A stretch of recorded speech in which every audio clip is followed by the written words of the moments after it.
Hola chers enthousiastes, aujourd'hui au micro de Et si on kiffait, je reçois Chloé Dufresne, une personne dont l'énergie et la passion pour la musique m'ont tout de suite interpellée. On s'est rencontrés à l'anniversaire d'une amie en commun, et je me rappelle que ce jour-là, quand on a discuté, j'ai non seulement réalisé qu'on peut vraiment vivre de la musique, sans être une rockstar avec toutes les contraintes qui en découlent, et aussi qu'on peut entretenir une vie de couple riche et une carrière qui nécessite des déplacements réguliers sans être tout le temps en PLS. Bienvenue Chloé, et pour commencer, comment aimerais-tu te présenter aux personnes qui nous écoutent ? Oh là là, c'est une vaste question. Comment je me présente? Je trouve que tu m'as assez bien présentée. Je suis musicienne, chef d'orchestre, voilà, et je travaille beaucoup hors de chez moi. Voilà, mais toujours avec plaisir. Et ça me permet justement, quand je rentre chez moi, de profiter de ces moments-là. Mais mais oui, voilà, je suis passionnée par la musique. Je travaille aussi beaucoup avec les enfants et j'aime beaucoup le côté transmission. Ça fait vraiment partie des choses qui m'inspirent aussi dans le métier et avec la musique. Ok, je me rappelle plus trop, mais je sais que du coup, là, tu tournes dans plein d'endroits dans le monde. Actuellement, du coup, c'est quoi la répartition transmission vis-à-vis des enfants, direction d'orchestre, etc. Alors ça a changé au fur et à mesure de mon parcours. Au début, je faisais beaucoup de transmissions avec les enfants et aussi les amateurs. Maintenant, j'ai toujours un orchestre d'enfants avec lequel je travaille une fois par mois, je dirais une après-midi par mois, quelque chose comme ça. Et puis j'ai un orchestre d'étudiants en insertion professionnelle, donc qui eux, en réalité, l'orchestre me prend un petit peu de temps, mais je travaille avec eux peut-être 1 ou 2 semaines par an maximum.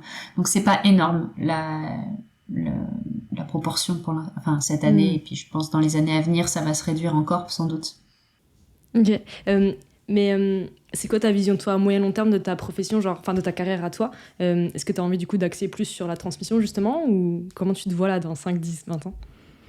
Ah, j'ai toujours voulu m'axer sur la transmission, j'ai toujours voulu monter une école de musique ou même être un mais là maintenant, je suis en début de carrière de chef d'orchestre professionnel, et c'est vrai que je me vois pas tout de suite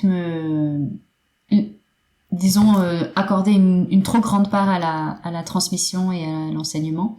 Mais une fois de temps en temps, ça me plaît.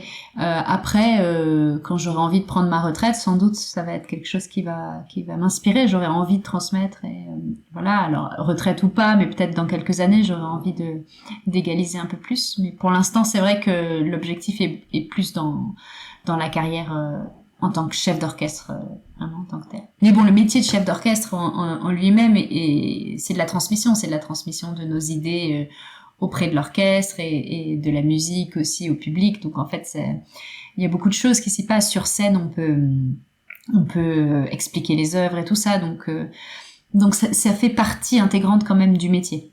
Voilà. Ok. Et je me demandais, je sais que tu fais principalement de l'interprétation, mais est-ce que pour l'instant tu as une partie de composition aussi, ou pas spécialement? Non, moi je compose pas. Bon, j'ai pris des cours pas de composition, mais d'écriture et d'orchestration par exemple. Mais non, j'ai pas cette urgence de composer, et donc je laisse ça aux gens qui l'ont. Mais peut-être que ça viendra un jour, je sais pas. Ouais, carrément, carrément. Ok. Là, j'ai complètement digressé, mais c'est quoi pour toi une vie kiffante? Une vie kiffante, c'est une vie où quand on se lève le matin, on a envie de faire ce qu'on a à faire, ou voilà, où on est enthousiaste à l'idée de se lever de continuer notre chemin, et puis vraiment de faire un métier qui nous plaît. Je pense que c'est quand même très important en réalité pour l'épanouissement. Enfin, en tout cas pour moi, ça l'est. Et donc oui, c'est ça une vie kiffante. Et puis c'est être soi-même aussi dans toutes les parties de sa vie, en fait, dans l'exercice de son métier, à la maison, et enfin, arriver à trouver, même si on rentre forcément dans certains rôles, je pense que plus on est soi-même et plus on est la même personne partout, mieux c'est, dans un sens. Mmh. C'est marrant parce que l'enthousiasme et l'authenticité, c'est vraiment les deux trucs que je prône à fond dans mes accompagnements. Et tu vois, c'est vraiment pareil, les deux choses qui me font me dire, du moment où ça y est, t'es enthousiaste et inspiré aussi d'une certaine manière, et que t'es toi, tout roule, quoi. Trop bien. Voilà. Est-ce que toi, tu kiffes ta vie actuelle, du coup? Ah oui, complètement. Après, oui, moi je kiffe complètement, c'est évident. Après, je suis aussi consciente des défauts, ou je puis dire des sacrifices que je fais par rapport à. Enfin, je suis consciente que tout le monde ne pourrait pas mener la vie que je mène. Et moi, ça me plaît, mais il y a des gens pour qui cet équilibre-là ne fonctionnerait pas du tout. Donc voilà, mais moi c'est vraiment ce qui me fait vivre et ce qui me fait voilà avancer et me lever le matin. Donc j'ai conscience, parfois je suis fatiguée, parfois quand j'ai un décalage horaire dans les dents et que je dois faire une répétition et que en fait pour moi il est 3 heures du matin, honnêtement c'est pas forcément un grand plaisir. Enfin voilà, il y a des moments où on est quand même obligé, on a quand même certaines obligations même si c'est des métiers passion, donc voilà, j'ai conscience de ça mais oui, moi j'adore la vie que je mène, c'est clair. Bah écoute, c'est une parfaite transition parce que ta carrière nécessite des résidences, des tournées, de nombreux déplacements aux quatre coins du monde. Comment tu arrives à préserver d'une part ta santé physique, avec les jet lags, les décalages horaires et tout, et également la qualité de tes relations, que ce soit amicales, familiales et amoureuses? Alors bon, la santé physique, je me suis mise à faire du sport quand même, un petit peu. Enfin, selon les périodes et selon la possibilité ou pas d'avoir une certaine routine, mais j'ai remarqué que c'était important malgré tout de pouvoir avoir une discipline dans un sport pour évacuer le stress et pour plein de raisons. Après, en fait, je suis encore jeune, mais pour tout ce qui est jet lag et ce genre de choses, en fait, on s'adapte et finalement, le fait de bien manger, si peut-être je mange de mieux en mieux, je suis devenue végétarienne, ce genre de choses, j'ai un petit peu, voilà, je mange beaucoup moins de sucre, beaucoup moins de viande évidemment, et donc du coup, je pense que j'ai assaini en fait mon mode de vie. Je suis devenue aussi peut-être un peu maniaque. Enfin, j'ai créé une espèce de sécurité. Voilà, je pense qu'essayer de créer une routine, même si on vit à l'hôtel et tout ça, c'est en tout cas pour moi un moyen de me sentir bien et en équilibre. Après, avec la vie perso à la maison, déjà de nos jours, on a quand même la chance de pouvoir faire des visios ou passer tout simplement des coups de téléphone. Et donc quand on est dans un autre continent et qu'il y a beaucoup de décalage horaire, c'est plus compliqué, mais on arrive toujours à rester en contact. Je pense que la base, c'est ça, c'est rester en contact. Et voilà. Et après, avec mes amis aussi, en fait, je suis finalement assez téléphone. J'ai pas le choix, mais je le suis. J'essaie de pas trop m'enfermer et j'essaie d'être là aussi pour mes amis. Je suis plutôt une personnalité. Alors, je suis pas très je vais pas constamment envoyer des messages à mes amis, mais je vais régulièrement le faire. Enfin, voilà, je suis pas du genre à attendre que ce soit l'autre qui vienne vers moi. Voilà, donc je crée aussi ce lien-là de manière un peu continue, autant que je peux. Et comment tu envisages le fait que ta carrière professionnelle se développe de plus en plus, tu as de plus en plus de demandes loin de la France pour le coup? Comment tu envisages la création d'un cocon familial, par exemple, et la gestion de ce côté, je suis souvent en déplacement et je vais à droite à gauche, et comment tu gères cet équilibre-là et comment tu vois les choses à moyen terme? Alors, bon, cette année, j'ai beaucoup voyagé, mais par exemple, la saison prochaine, l'année prochaine, j'ai beaucoup de contrats en France. Donc finalement, alors, je suis pas forcément à la maison, mais je suis en France. Donc c'est plus facile de faire des allers-retours, des choses comme ça. Après, avec mon agente notamment qui gère mon emploi du temps, on discute de ça et on est encore en train de chercher une balance, mais c'est des choses qu'on peut. Enfin, en tout cas, moi, j'ai le luxe de pouvoir maintenant moduler ça et prendre des semaines off et donc pouvoir rentrer à la maison. Voilà. Donc finalement, c'est moi qui ai la main sur le robinet. Donc je décide de prendre telle ou telle semaine ou pas, ou accepter tel ou tel concert. Après, avoir des enfants. C'est techniquement pas très compatible avec une vie comme celle-ci. Après, moi, je pense qu'on trouve toujours des solutions. Et puis voilà, chacun a ses priorités. Je pense que quand on a des enfants, les priorités aussi changent. peut-être on choisit différemment ses projets, peut-être plus qualitatifs, moins quantitatifs et ce genre de choses. Donc les choses, enfin voilà, tout est organisable. Mais c'est sûr que le jour où j'ai un enfant, je repenserai les choses sans doute.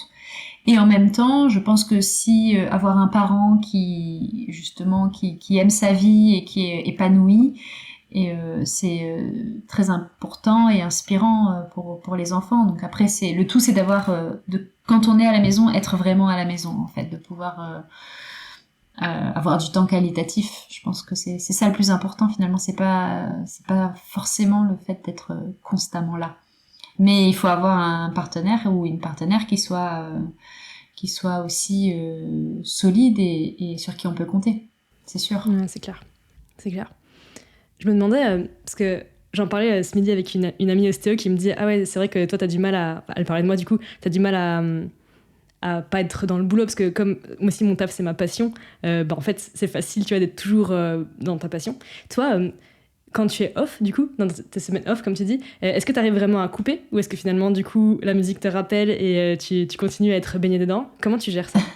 En fait, je suis jamais off. C'est vrai que je suis jamais off et même les dimanches, c'est pas des dimanches pour moi ou les jours fériés, je considère pas comme des jours fériés.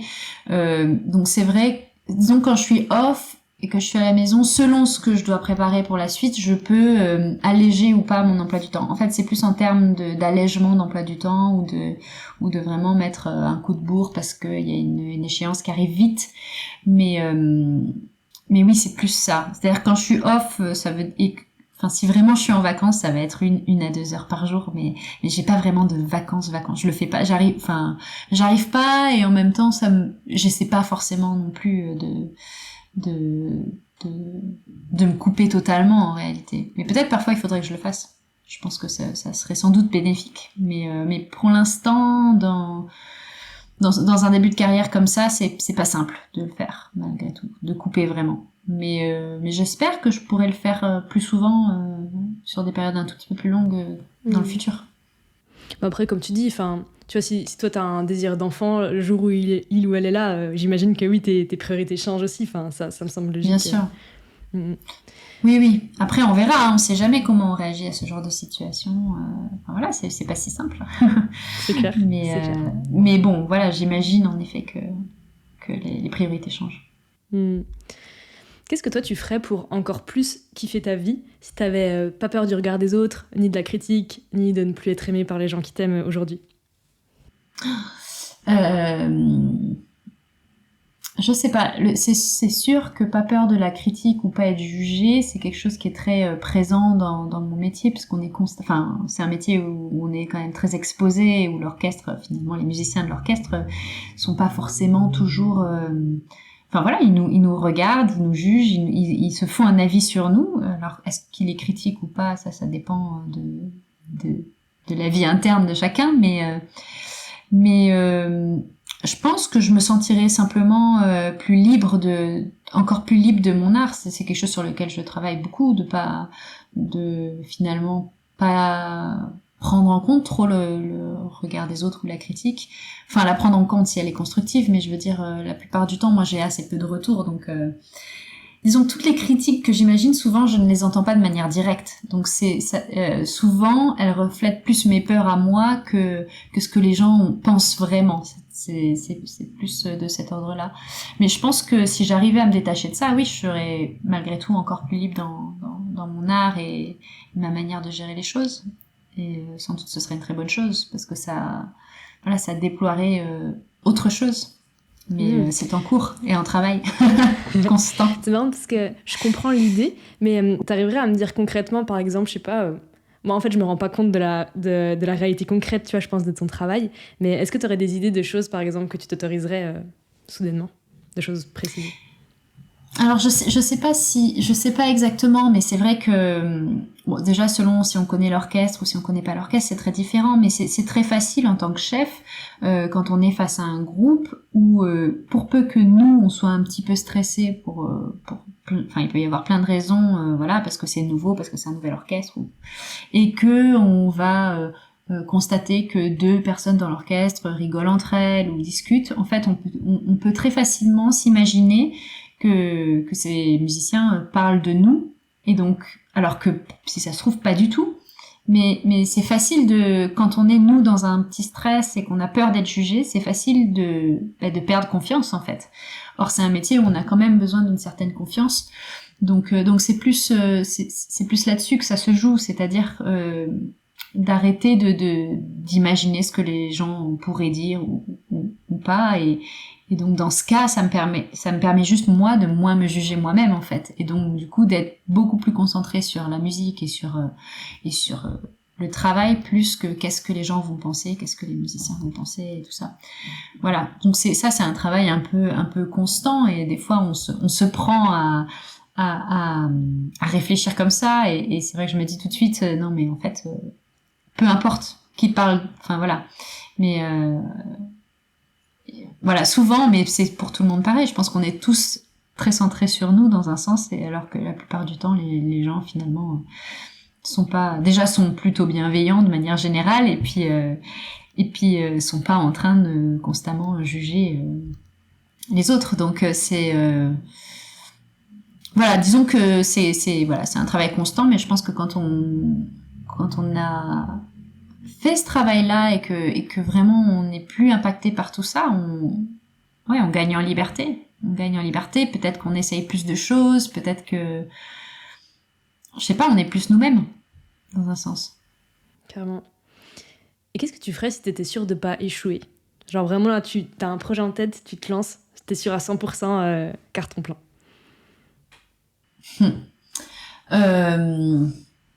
C'est difficile comme question, parce que souvent, moi, les projets viennent à moi. J'ai pas... voilà, le travail vient à moi, souvent, c'est dans ce sens-là. Mais après, si j'étais sûre d'avoir du succès et que ça marche, et que ce soit... peut-être que, justement, ce dont je parlais tout à l'heure, je montrais une école ou quelque chose comme ça qui puisse... faire bénéficier les enfants d'un enseignement d'excellence de musique, mais voilà, mais je pense que c'est quelque chose que je ferai un jour, même s'il y a un risque que j'échoue, évidemment. Et ce serait une école de musique, ou ce serait une école spécifique pour la direction d'orchestre? Non, ce serait plutôt de musique. En fait, je sais pas, j'ai plein d'idées, il y a plein de possibilités là-dedans, mais l'idée, ce serait, oui, une école ou une structure de musique. Mais après, il y a déjà beaucoup de choses qui sont faites, donc peut-être que ça peut se transformer en étant impliqué dans une structure qui est déjà construite. Voilà, c'est tout en réinventant les choses. J'ai pas vraiment un projet concret pour l'instant, donc voilà, mais en fait je crois déjà que j'agis un peu comme si j'allais pas échouer. Je pense que j'ai un petit peu ça, j'ai été un peu éduquée comme ça. Voilà, ma mère disait souvent ils ont réussi parce qu'ils ne savaient pas que c'était impossible. C'est vraiment une citation qu'elle m'a répétée souvent, et c'est vraiment quelque chose qui fait partie de ma vie, quoi. Je considère que rien n'est impossible, et que donc ça donne un peu d'énergie, quoi. C'est vraiment dans mon ADN. Ok. Et c'est quoi les moments piliers de ton enfance et ton adolescence, etc., ou même de ta vie de jeune adulte, qui ont été charnières dans la construction de ta carrière professionnelle et de ta vie actuelle? Je pense que quand j'ai commencé en fait à l'âge de 8 ans, j'ai commencé la musique plus tôt, j'ai commencé vers 5 ans à faire du piano, mais à l'âge de 8 ans, je suis rentrée au conservatoire à l'alto, et je suis surtout rentrée à l'Opéra de Montpellier dans les chœurs d'enfants. Et ça a été vraiment et après j'y suis restée 12 ans. Donc ça a été vraiment en fait ça a construit toute ma personnalité, parce que j'y passais, j'étais 2 fois par semaine, et puis les vacances 1 semaine sur 2 quand il y avait 2 semaines de vacances. Donc j'y ai passé énormément de temps pendant 12 ans. Donc ça a structuré finalement toute mon identité. Donc ça a été vraiment très très structurant. Et puis je voyais malgré tout défiler des chefs d'orchestre en fait, puisqu'on travaillait à l'opéra avec des professionnels. À l'âge de 10 ans déjà, je voulais être chef d'orchestre, je le disais, je le verbalisais. Et puis voilà. Et après, quand j'ai eu mon bac, là, j'ai vraiment eu un prof de direction de chœur qui m'a un peu poussée. Donc je dirais que c'est la deuxième charnière. Et la troisième, c'est quand j'ai commencé à vraiment faire de la direction d'orchestre en tant que telle et que j'ai fait mes études en Finlande. Voilà, ça c'est un peu les pans de ma vie. Et donc en Finlande, ça a été, je pense, un gros déclic pour plein de raisons. C'était la première fois que je vivais à l'étranger, que je communiquais en anglais et finalement que mon identité changeait dans le sens où je devenais chef d'orchestre. J'étudiais la direction d'orchestre uniquement, entre guillemets, avec tout ce que ça implique. Mais avant ça, je faisais du chant, je faisais de la direction de chœur, je faisais de l'écriture. Enfin voilà, je faisais beaucoup de choses. J'étais très éparpillée. Et voilà, à ce moment-là, quand je suis rentrée en Finlande en 2015, dans les études, j'ai vraiment, voilà, au niveau identitaire, je suis devenue chef d'orchestre et donc c'est comme ça que tout a commencé. Et qui est-ce que tu identifies qui t'aurait inspiré? Parce qu'à 10 ans, tu te dis, je vais être chef d'orchestre. Ça vient d'où? C'est qui tes mentors? Qui c'est qui t'a fait te dire c'est possible, quoi? Eh bien, en fait, j'ai eu quand même cette chance dans les chœurs d'enfants. Du coup, à l'opéra, c'était une femme qui dirigeait, Valérie Saint-Agathe, elle s'appelle, qui maintenant dirige les chœurs de filles à San Francisco. Et donc voilà, c'est elle qui prenait en charge toutes les répétitions. Donc c'était une femme. Et donc c'est vraiment ma première inspiration pour le métier, c'est sûr. C'est évident. Et après,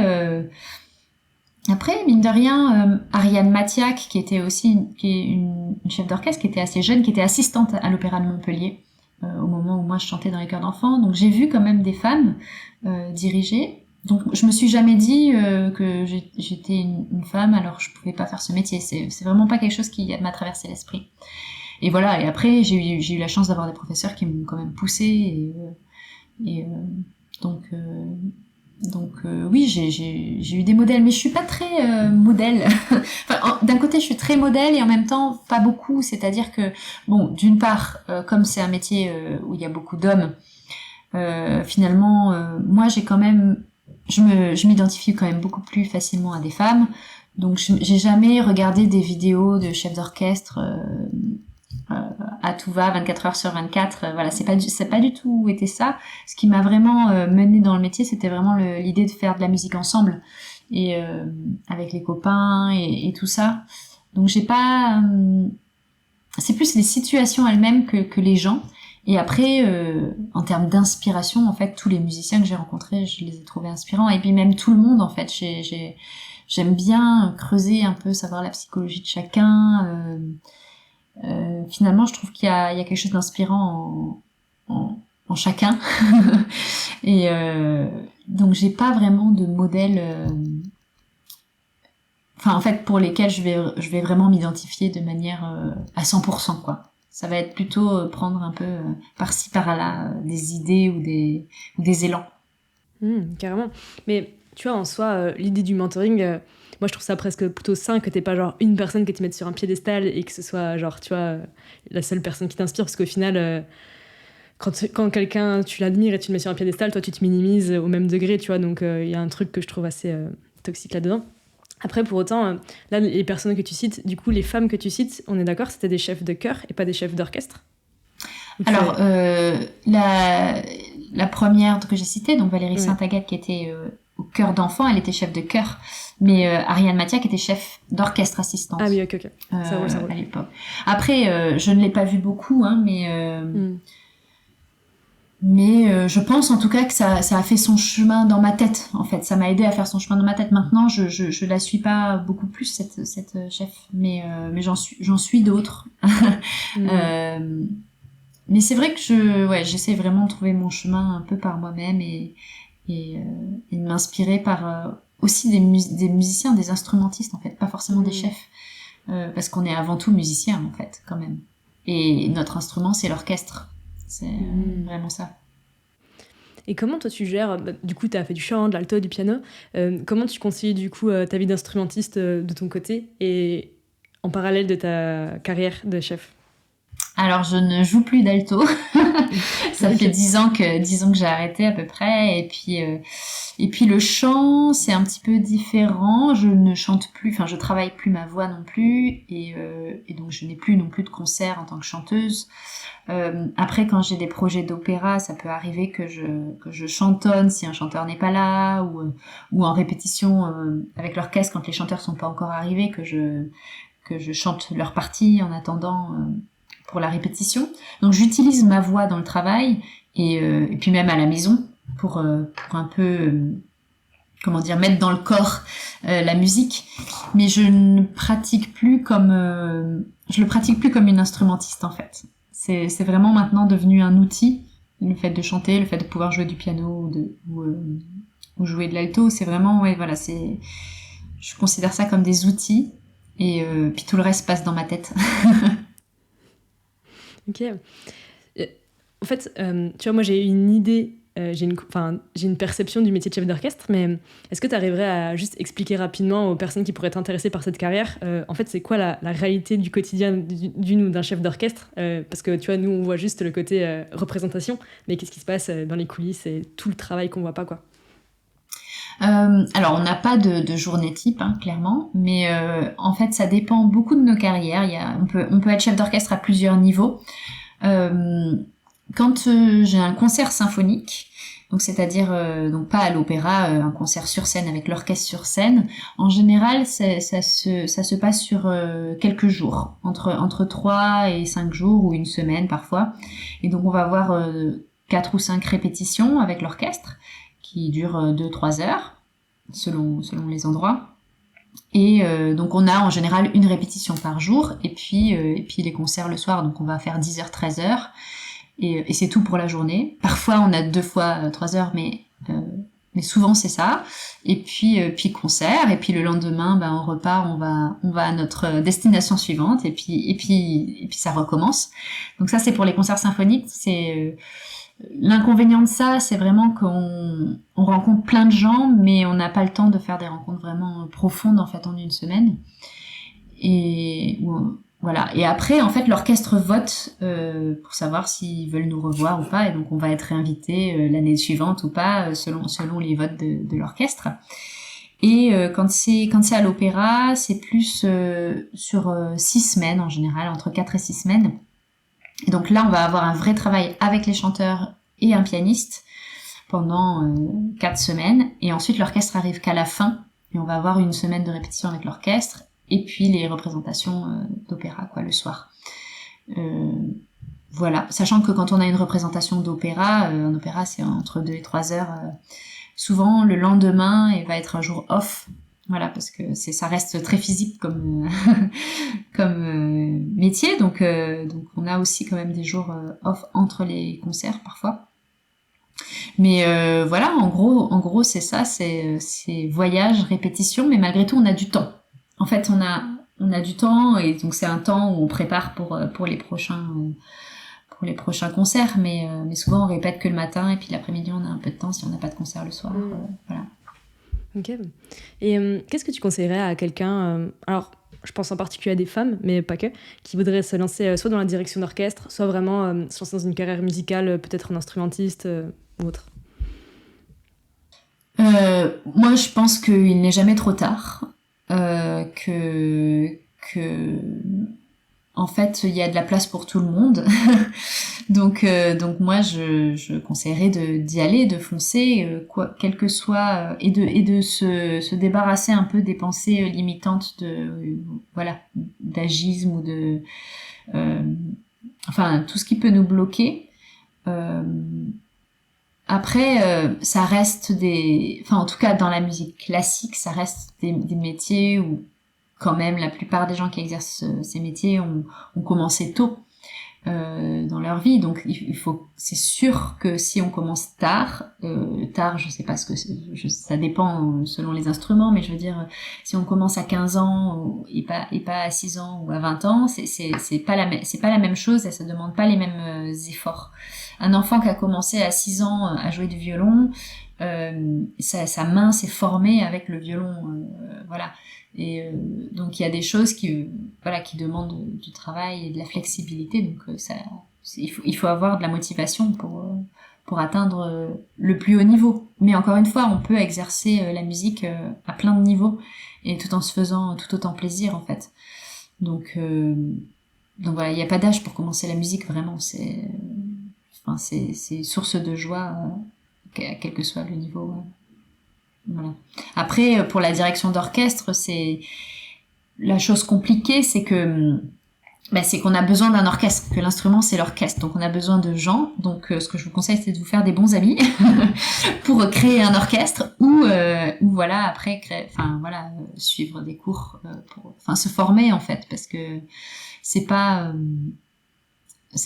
facile. Enfin voilà, dans l'idée commune des gens, le chef d'orchestre, il est un peu là pour faire joli ou brasser le vent, je ne sais pas, mais voilà, ça reste un métier technique et précis, donc se former dans tous les cas et s'entourer de professeurs qui nous conviennent. Je pense que c'est ça le plus important en fait. C'est marrant parce que, tu vois, quand tu me racontes le côté technique et précis, moi je le vois parce que j'ai fait de la musique et tu vois, j'étais dans des orchestres, donc je vois la côté technique. Et en même temps, il y a une partie de moi qui se dit, moi j'ai l'impression que ce qui a fait que j'ai apprécié l'expérience d'être dans un orchestre, c'était le côté humain et managérial, tu vois, de la personne. Et que, entre guillemets, si il ou elle avait été un peu moins technique, franchement, bon, ça aurait été sûrement moins stylé pour le public parce que sûrement que le résultat aurait été moins intense. Mais quel est... selon toi, de la partie tu vois, technique pure, genre vraiment j'apprends tu vois, la théorie quoi, de tout ça, et la partie gestion humaine en fait, de cette expérience? En fait, ça dépend vraiment avec quels ensembles on travaille, mais c'est clair que la gestion humaine, elle est beaucoup plus importante que ce que les gens lambda s'imaginent en fait. Les gens qui sont pas du milieu, en disant lambda, c'est plus les gens qui n'ont pas l'habitude. Oui, c'est clair. En fait, c'est simple. Être chef d'orchestre, c'est se positionner, donner une idée d'une musique, partager son interprétation, globalement, à un groupe de musiciens qui, eux aussi, sont très très bien formés en musique et ont leur propre idée déjà de l'interprétation. Donc, pourraient finalement peut-être aussi être chef.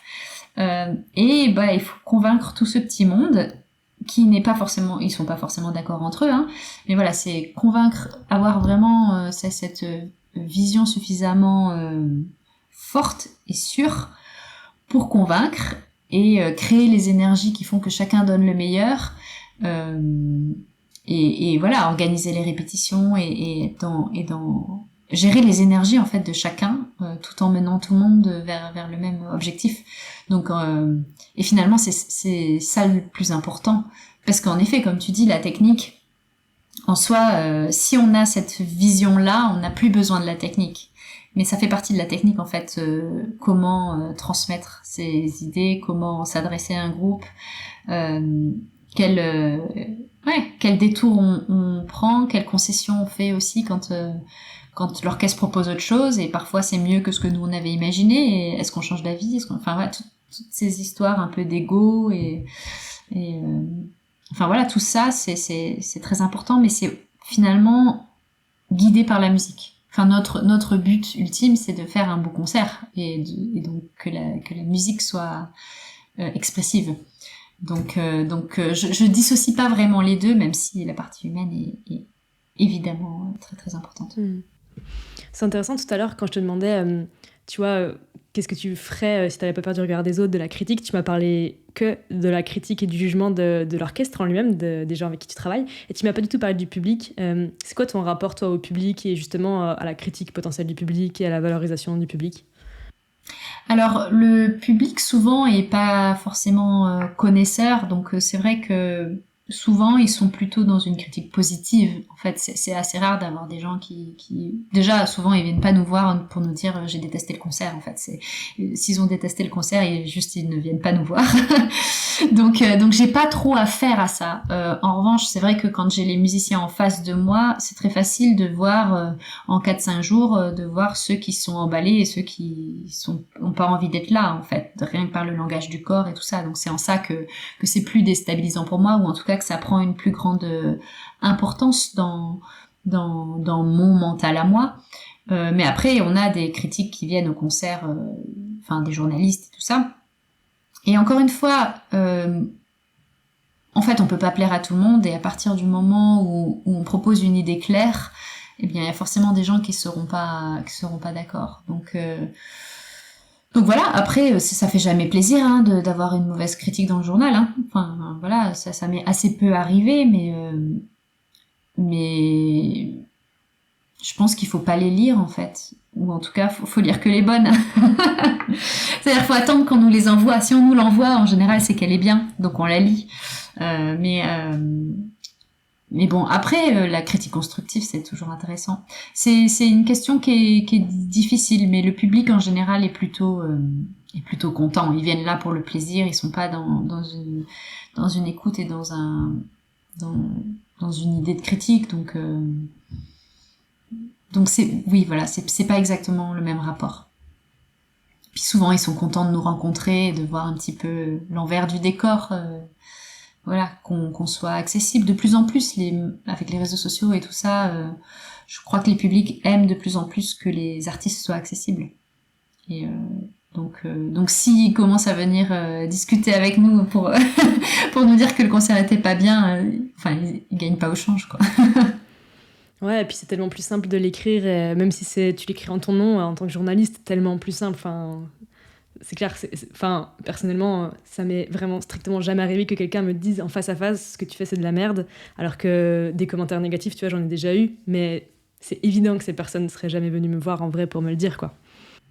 Oui, c'est ça. Après, moi, je considère quand même que il y a critique négative et critique négative. En fait, je pense que certains journalistes, parfois, en fait, moi, je comprends pas l'intérêt de faire une critique négative, même quand on est journaliste, surtout quand dans le milieu de la culture, vu comment va la culture en ce moment, c'est un peu se tirer une balle dans le pied, en fait, parce que en réalité, quel est l'intérêt si t'as pas aimé le spectacle ou le concert? Ben, en fait, n'écris pas dessus.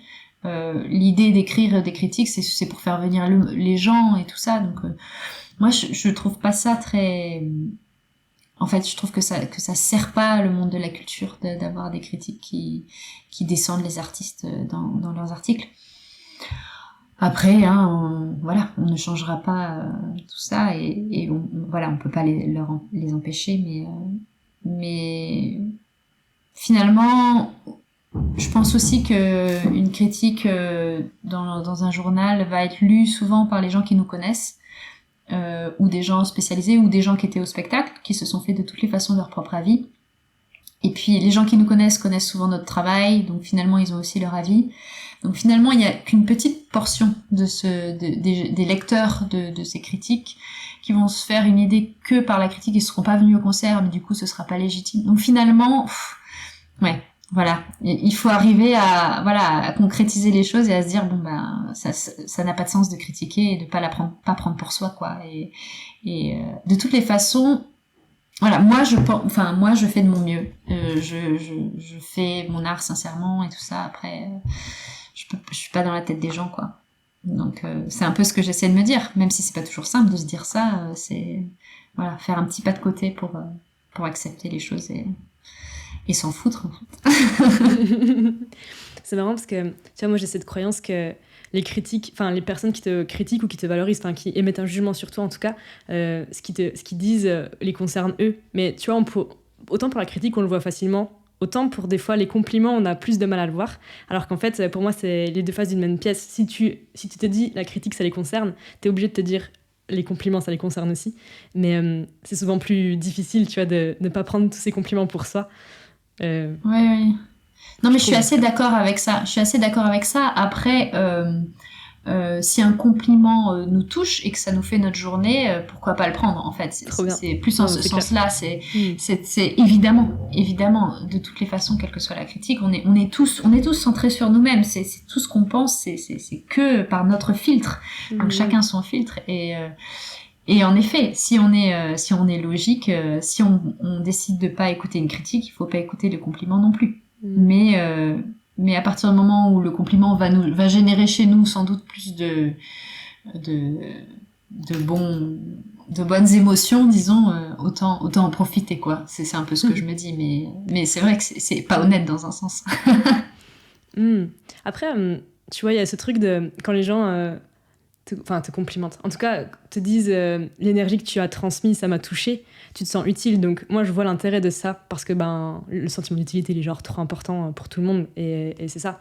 Mais ouais, c'est plus pour tous les gens qui nous écoutent, qui sont très touchés par les critiques. Je trouve ça intéressant de réussir à se détacher aussi du fait que les compliments, c'est pas que pour toi. C'était plus dans ce sens-là. Mais tu vois, j'entends la nécessité par contre de se sentir utile, et dans ce sens, lire ce que les gens pensent, ça fait sens aussi, du coup.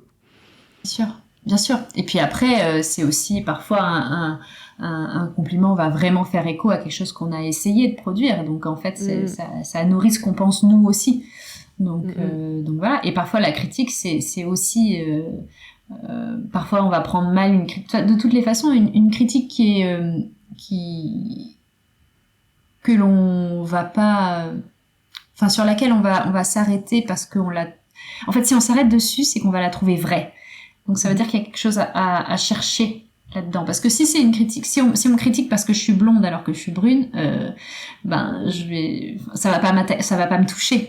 Donc finalement, si on est touché par une critique, c'est qu'il y a une part de vrai dans ce que nous on peut s'imaginer, ou dans une de nos peurs ou de nos craintes. Donc ça vaut le coup de chercher. Mais il faut pas. En fait, il faut juste pas se détruire avec ça, parce que, encore une fois, chacun son avis, et puis il faut travailler sur nos peurs, du coup. Est-ce que toi, t'es accompagnée justement sur ce travail des peurs, que ce soit par un thérapeute, un coach ou qui que ce soit? J'ai une coach, oui, depuis 1 an à peu près. Donc oui, je travaille un petit peu là-dessus.